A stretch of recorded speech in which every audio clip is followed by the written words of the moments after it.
Bon, alors on va passer maintenant à ce qui nous intéresse depuis le début de cette journée. Finalement, c'est ce concours, fameux concours de Robot of the Year, puisque cette journée, elle découle évidemment de ce concours.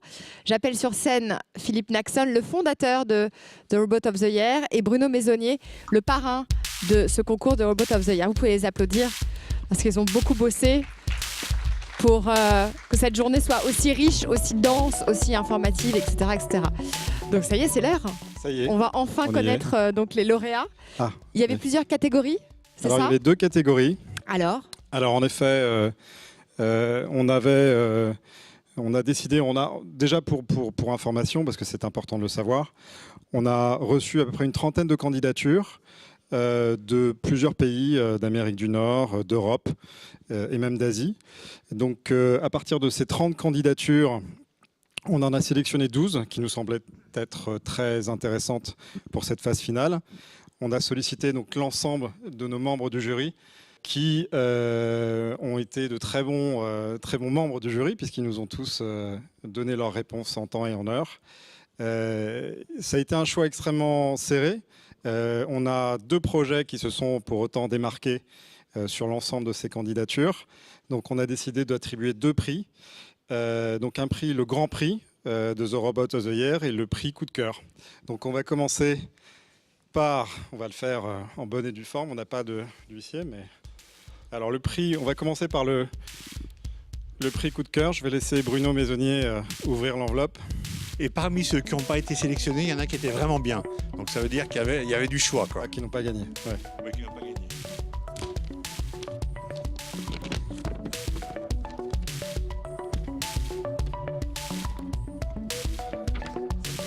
Voilà. Agriculture. On va demander à Green Culture de venir récupérer son prix.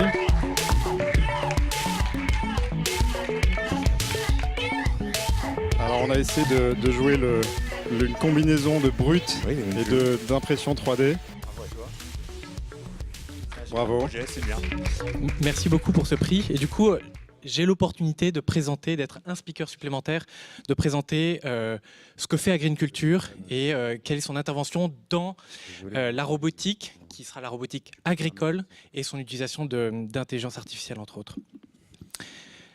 Pour commencer, je vais vous présenter très rapidement un tout petit film de notre premier robot. Et je vais le commenter et ensuite on élargira un petit peu sur notre activité. Aujourd'hui, on a développé des gros robots destinés à l'agriculture, mais pas n'importe laquelle. L'agriculture éco-efficiente, pour faire de l'agroécologie. Qu'est-ce que c'est exactement ces robots? Ce sont des robots qui vont réaliser la majorité des opérations agricoles en totale autonomie pour recentrer l'agriculteur sur les activités à forte valeur ajoutée. Et pour ça, ce robot, il va faire ce que ferait traditionnellement un tracteur, mais va le faire intelligemment. Intelligemment, ça veut dire quoi? Ça veut dire que typiquement sur cette opération, au lieu de travailler la globalité de la parcelle, il ne va travailler que les rangs, de telle sorte qu'il va faire des économies d'énergie. Ça va être, encore une fois, pour les opérations suivantes, à chaque fois la même chose. Comment j'utilise les technologies qui sont accessibles de telle sorte que je sois économe en énergie et que je puisse, encore une fois, laisser l'agriculteur sur les opérations à plus forte valeur ajoutée. Typiquement, dans cette opération, on va apporter uniquement un petit peu d'engrais exactement là où seront placées les graines, de telle sorte qu'on ne fasse pas du tout de gâchis de ce qu'on appelle les intrants, les engrais. Mais derrière, pour pouvoir travailler sur des très grandes surfaces, il a fallu qu'on élabore énormément d'algorithmes. On a dû typiquement faire travailler des robots ensemble. Faire travailler des robots ensemble, on s'est inspiré très largement de la gestion de flotte d'avions. Là, c'est nos formations qui ont un peu parlé. Mais on a dû mettre en place un certain nombre d'intelligences artificielles pour dire, ben voilà, tel robot, il a le droit de travailler ici, celui-là, il doit laisser passer celui-ci, ils doivent se recharger. Voilà, donc on avait commencé à utiliser un petit peu d'intelligence artificielle sur les premières opérations. Et puis, en avançant sur les opérations, On s'est dit, bon, bah, très bien, sauf qu'aujourd'hui, l'agriculture, elle a besoin d'avancer petit à petit. Elle ne peut pas être aussi disruptive qu'on pourrait l'imaginer. Et du coup, on s'est dit, bah, très bien, aujourd'hui, les agriculteurs, pour la grande majorité, ils traitent. Mais comment on fait pour les traiter le plus intelligemment possible? Eh bien, encore une fois, on va utiliser de l'intelligence artificielle. Comment on va utiliser l'intelligence artificielle? Eh bien, pour reconnaître ce qui est bon dans le champ, ce qui est mauvais, ce qui doit être détruit, ce qui doit être préservé. Et c'est comme ça qu'on a pu aller, encore une fois, aller de plus en plus loin dans l'agroécologie, encore une fois, en utilisant tout ce qui permettait d'être agroefficient. Et puis, encore une fois, comme il fallait être un petit peu dans l'air du temps, on a poussé notre utilisation de robots pour aller, encore une fois, aller un peu plus loin, aller désherber entre les rangs pour limiter l'utilisation du tracteur de l'agriculteur qui, pour la même opération, passerait des heures et des heures. Le travail de l'agriculteur, si c'est être dans son tracteur à suivre des sillons, c'est qu'on n'a pas du tout compris ce qu'était l'agriculture. Et puis, on a terminé avec une dernière opération, encore une fois, qui était pertinente pour l'agroécologie, la fertilisation. Mais encore une fois, on l'a voulu pertinente dans le sens où chaque pied sur les parcelles qui sont très très grandes n'a pas le même besoin en termes d'engrais. Et donc, on est allé intégrer un certain nombre de données, des données satellitaires, des données drones, pour aller donner aux robots l'exacte quantité presque au pied près de ce qui était nécessaire pour que la plante puisse arriver à maturité au bon moment. Et puis, en parallèle, c'est quand même un système qui se veut archi-sécure, l'image est un peu rapide, et donc qui doit permettre d'évoluer dans un environnement que l'on ne connaît pas, que l'on suppose maîtriser, mais en fait, dans les milieux ouverts, on peut avoir un certain nombre de personnes qui peuvent intervenir. Globalement, l'associé à Green Culture, qu'est-ce que c'est? On ne travaille qu'avec des industriels.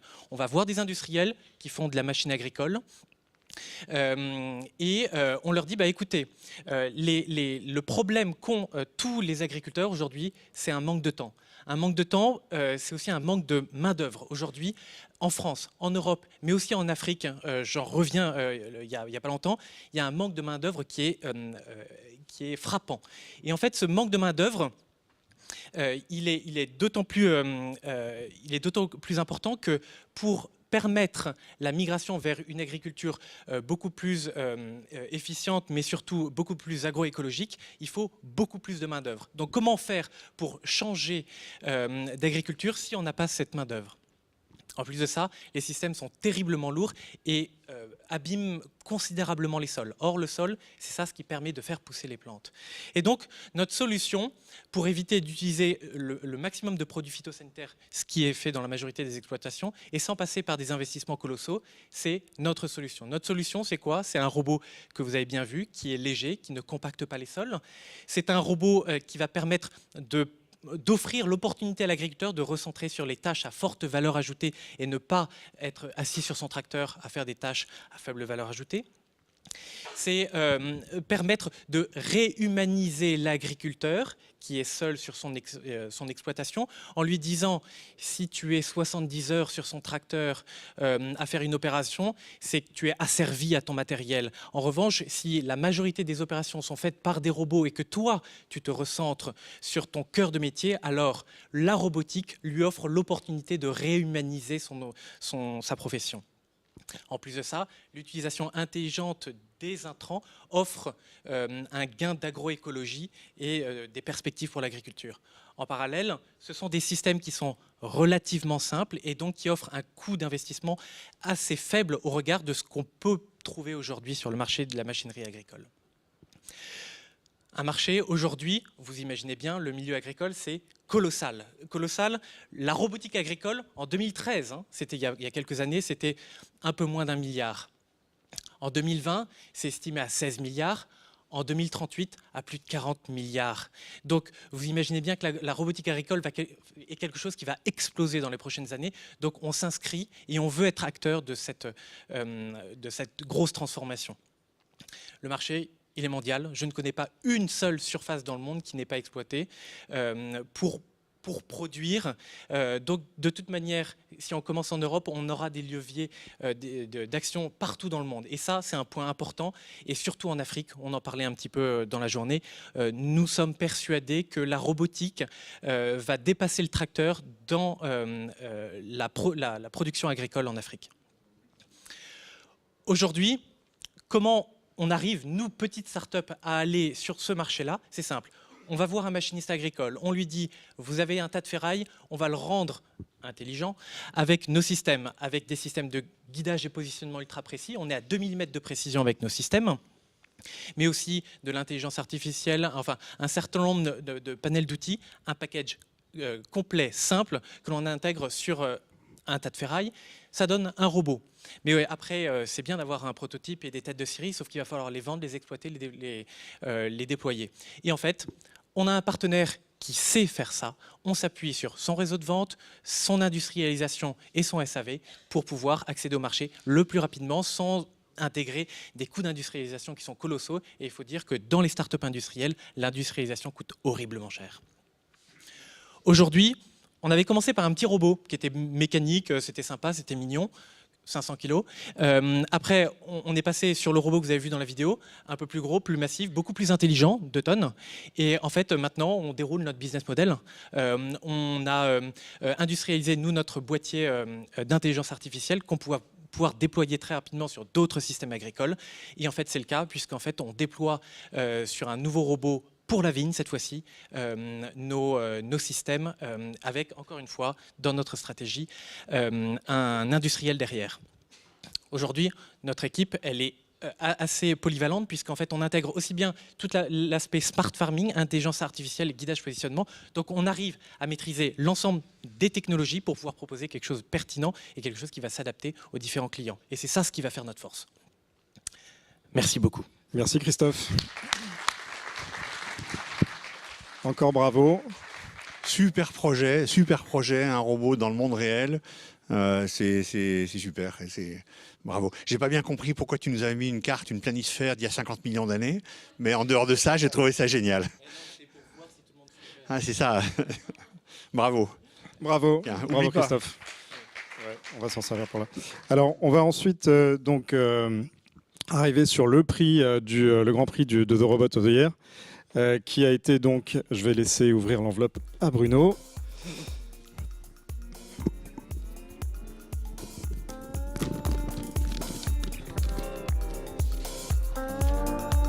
Wondercraft. Wondercraft. Ah, voilà.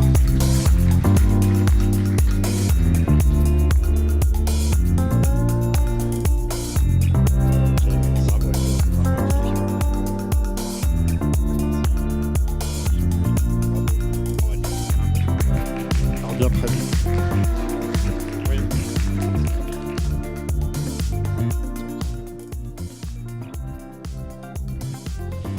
Bonjour à tous. Il y a 8 ans, le beau gosse qui est sur la photo m'a dit « Papa, tu es ingénieur en robotique, pourquoi tu ne fais pas un robot qui pourrait m'aider ?» Et moi, à ce moment-là, j'étais loin d'avoir les compétences robotiques pour pouvoir répondre à sa question. Pourtant, depuis 10 ans, la robotique dynamique, la robotique de marche, la robotique de mouvement a fait des progrès fantastiques. Vous connaissez tous le robot de Boston Dynamics qui fait des sauts périlleux. Nous, les sauts périlleux, ça ne nous intéresse pas tellement. Ce qui nous intéresse, c'est la capacité à reproduire un phénomène extrêmement complexe qui est la marche humaine, d'une façon qui n'a pas été faite auparavant, c'est-à-dire en gérant en permanence un déséquilibre et en créant un équilibre global exactement comme le fait un humain. Les maths, l'intelligence artificielle, l'électronique pour faire ce que vous voyez sur la vidéo n'existaient pas il y a 10 ans. Moi, je n'avais pas la réponse à la question de mon fils puisque j'ai fait mes études de robotique il y a un peu plus de 10 ans. J'ai eu la chance de rencontrer une équipe de jeunes génies français qui, eux, avaient le concept technique et scientifique qui permettait de réaliser un robot qui recréerait la marche humaine. En 2012, on a fondé Wondercraft, qui, chemin faisant, a développé plusieurs générations de prototypes, qui a une équipe assez considérable, que nos partenaires scientifiques qualifient de meilleure équipe de robotique de marche du monde, qui est à Paris, avec une foultitude de PhD, des gens qui ont des distinctions internationales, qui a travaillé jusqu'à maintenant pour essayer de créer un robot qui permet aux gens qui ne marchent pas de remarcher. Et au fur et à mesure des développements de prototypes et des essais cliniques, on est arrivé à sortir, en ce moment en fait, nous commercialisons la première version d'un exosquelette qui permet, et je vais vous le montrer, à des gens qui ne marchent pas de marcher. Donc c'est le premier exosquelette à pouvoir recréer une marche quasi humaine, autonome, sans béquille, sans appui. De façon intéressante, c'est aussi le premier robot marcheur qui peut produire une marche humanoïde, quasi humaine, qui passe le stade de prototype. Aujourd'hui, il y a 8 ou 9 prototypes universitaires qui font une marche correcte. Il y a les robots de Boston Dynamics et il y a un seul robot qui est capable de marcher d'une façon quasi humaine, et c'est le nôtre sur le marché, au stade industriel et commercial. Ce qui ouvre, y compris pour nous, des horizons assez larges. Alors, ne filmez pas la vidéo, on ne sort jamais de vidéo. On ne sort pas de vidéo pour l'instant parce que quand vous êtes en fauteuil, votre projet de vie, c'est d'être heureux en fauteuil. C'est pas de rêver à peut-être dans quelques années, quelqu'un va faire un robot qui va me permettre de m'abstraire du fauteuil roulant et de retrouver une vie ordinaire. Et on fait très attention à ne pas torpiller les projets de vie et des gens en fauteuil et de leur susciter des attentes trop précoces. On a donc développé une première version qui est encore un gros robot. Vous allez voir sur la vidéo qui ne marche pas encore parfaitement, mais qui est capable d'aller dans les centres cliniques pour fournir aux gens qui se font soigner des traitements de meilleure qualité. Améliorer leur rééducation, leur permettre de se verticaliser, leur permettre de marcher, de tourner, de s'asseoir, de se lever et progressivement de faire plein de choses. C'est la première fois au monde que des gens se lèvent et marchent sans béquille quand ils n'ont pas la capacité de marcher. Et ces jours-ci, en fait, j'étais à Rennes à midi pour essayer de vendre un exo à un centre de soins. Nous commençons à commercialiser le premier exosquelette qui est capable de faire ça. On ne s'arrête pas là puisque le but...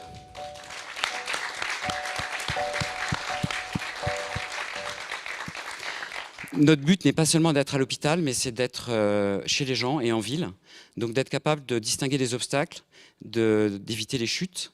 Quand on tombe, de prévenir les risques pour le robot, mais surtout évidemment pour la personne, de repartir et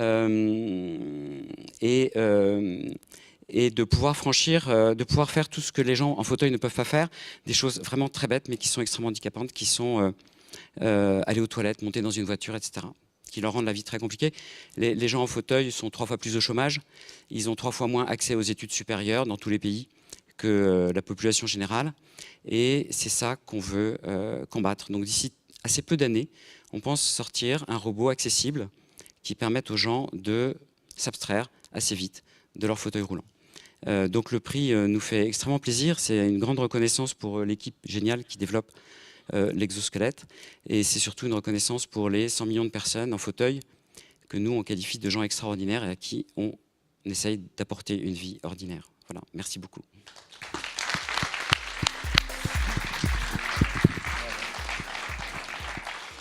Bravo, bravo. Moi, ce qui m'a plu dans ce projet en particulier, c'est que là où il y a d'autres projets d'exosquelettes qui existent un peu partout dans le monde, c'est souvent des exosquelettes qui sont que sur certains degrés de liberté et qui supposent d'avoir des béquilles. Donc les gens marchent avec des béquilles et l'exosquelette aidant pour un certain type de marche, mais ils se soutiennent avec des béquilles. Eux, ils ont eu l'ambition d'aller jusqu'au bout en disant « et on veut rien, on veut tout supprimer, tout ce qu'il y a autour pour faire cet exosquelette et donner une liberté complète dans tous les sens ». Et forcément, c'est beaucoup plus compliqué. Forcément, au début, ils ne savaient pas comment faire, mais c'est ça qui est vachement important. Ils ont mis l'ambition au bon niveau et maintenant, ça donne des résultats qui sont vraiment au bon niveau. Donc vraiment bravo, moi je trouve ça génial. Bravo. Encore bravo. Alors on va conclure cette première édition avec ces très beaux projets qui nous donnent encore envie d'aller plus loin et de continuer cette aventure. Je tenais à remercier, Bruno, tu aurais pu rester parce que c'était je voulais te rendre hommage aussi. Déjà remercier Bruno Maisonnier, qui est notre premier parrain de cette première édition. Un honneur de pouvoir avoir compté donc Bruno à nos côtés pour cette aventure, ce démarrage d'aventure. Je voudrais remercier également bien évidemment tous les intervenants de cette journée. Beaucoup de gens sont venus me voir ou sont venus voir des gens de l'équipe pour nous dire que voilà, ils avaient trouvé ça extrêmement intéressant et que ça sortait un peu des rangs des conférences auxquelles ils ont l'habitude d'assister. Je voudrais rendre hommage et remercier bien évidemment grandement nos sponsors. KPMG qui a été là dès le premier jour. Je ne sais pas si Michel est encore là, Marie Guillemot, Jérôme Lolacono, Alice, Laure, toute l'équipe. Vraiment un grand merci. Je voudrais remercier bien évidemment aussi Randstad, Dassault Systèmes pour leur support également tout au long de ce processus de montage de projet. Merci. Alors là, je vais prendre ma double casquette, donc Even, qui est, donc, comme je l'expliquais très rapidement ce matin, donc, le fonds d'impact social que nous avons créé, qui donc, est le premier fonds d'impact social en Europe et qui a pour mission donc, d'accompagner les lauréats. On va continuer à travailler ensemble et ce sera un grand plaisir de le faire à vos côtés. On a également eu des écosystèmes partners qui nous ont également énormément aidés.